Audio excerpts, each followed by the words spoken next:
പരിപ്പോട ഉണ്ടാക്കിയിട്ടുണ്ട്. നല്ല മുറുക്കിയെടുത്തിട്ടാണ് കുറച്ച് കൂടുതൽ നേരം നേരിയ ഫ്ലെയിമിലിട്ടിട്ട് ഉണ്ടാക്കി പരിപ്പോട. കാരണം നല്ല ടേസ്റ്റ് ഉണ്ട്. അതിനുവേണ്ടി ഉള്ളിയും ഈ കറിവേപ്പില, മല്ലിയില, പച്ചമുളക് അരിഞ്ഞ് വെച്ചിട്ട് കുറച്ച് ഇഞ്ചിയും പിന്നെ പരിപ്പാണെങ്കിൽ ഒരു പകുതി തരത്തിൽ മിക്സിയിലിട്ട് വെള്ളം ഒഴിച്ചൊന്ന് കുഴച്ച് സെറ്റപ്പാക്കി വെച്ചിട്ടുണ്ട്. ഇനി നമ്മൾ എന്ത് ചെയ്യണമെന്ന് വെച്ചാൽ ഈ പരിപ്പിലേക്ക് നമ്മുടെ അരിഞ്ഞു വെച്ച പദാർത്ഥങ്ങൾ ഇട്ട് നല്ലതായിട്ട് ഇളക്കണം. ഇതിൽ മുളകൊക്കെ നല്ല ഉണ്ട് കേട്ടോ. അതേപോലെ കുറച്ച് മാവുള്ളൂ എങ്കിൽ പോലും സവോള കൂടുതലുണ്ട്. അതുപോലെ മല്ലിയിലയും ഇഞ്ചിയും മുളകും എല്ലാം ഉണ്ട്.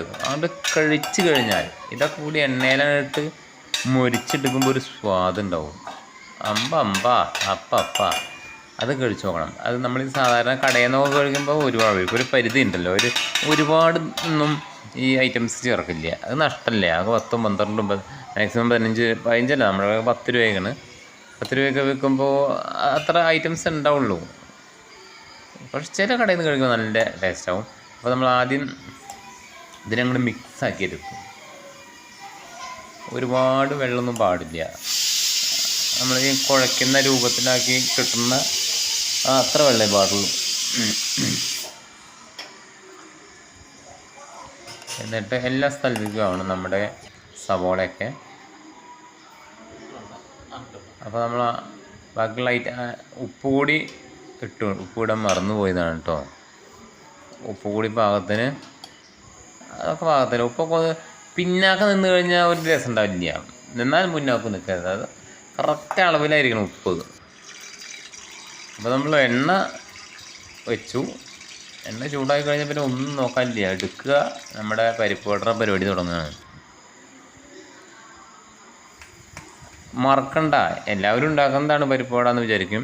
പക്ഷെ നമ്മൾ കുറച്ച് മാവിലേക്കാണ് കുറേ ഉള്ളിയും ഇഞ്ചിയും എല്ലാം കുറച്ച് കൂടുതൽ എടുത്തിരിക്കുന്നത്. അതാണ് അതിൻ്റെ സ്വാദ്. ഇനി നേരിയ ഫ്ലെയിമിലിട്ടിട്ടാണ് ചെറിയ പരിപ്പോട ഉണ്ടാക്കണം. നല്ല കനത്തിലുണ്ടാക്കാൻ പാടില്ല. കനത്തിലുണ്ടാക്കി നമ്മൾ അതിനുള്ളിലേക്ക് വേവാവുമെങ്കിലും കറുമുറു കിട്ടില്ല. കുറച്ച് പരത്തി വൃത്തിയൊന്നും നോക്കണ്ട. അപ്പോൾ നമ്മൾ ഉണ്ടാക്കുമ്പോൾ അവരവരുടെ വീട്ടിലേക്ക് ഉണ്ടാക്കുമ്പോൾ വൃത്തി മീൻസ് കാണാനുള്ള ലുക്കാണ് ഉദ്ദേശിക്കുന്നത് കേട്ടോ. വൃത്തി വേണം, കാണാനുള്ള ലുക്ക് നോക്കണ്ട. പരിപ്പോടറെ അങ്ങോട്ടും ഇങ്ങോട്ടൊക്കെ ചാഞ്ഞ് ചാഞ്ഞൊക്കെ ഇരിക്കുന്നുണ്ടാവും. എന്നാലും കഴിച്ച് കഴിഞ്ഞാൽ ചട്ടപ്പട്ടപ്പട്ടായിട്ട് ഞെട്ടണം. അപ്പോൾ ഈ മഴയൊക്കെ പെയ്യിലടങ്ങിയില്ലേ. ശരിക്കും മഴയൊക്കെ പെയ്യുന്ന സമയത്ത് പരിപ്പോട അങ്ങനെ ചൂടോടെ കൂടി പല്ല് പോകണ്ട എന്നുള്ള കാര്യം പ്രത്യേകം ഓർമ്മിപ്പിക്കുകയാണ്.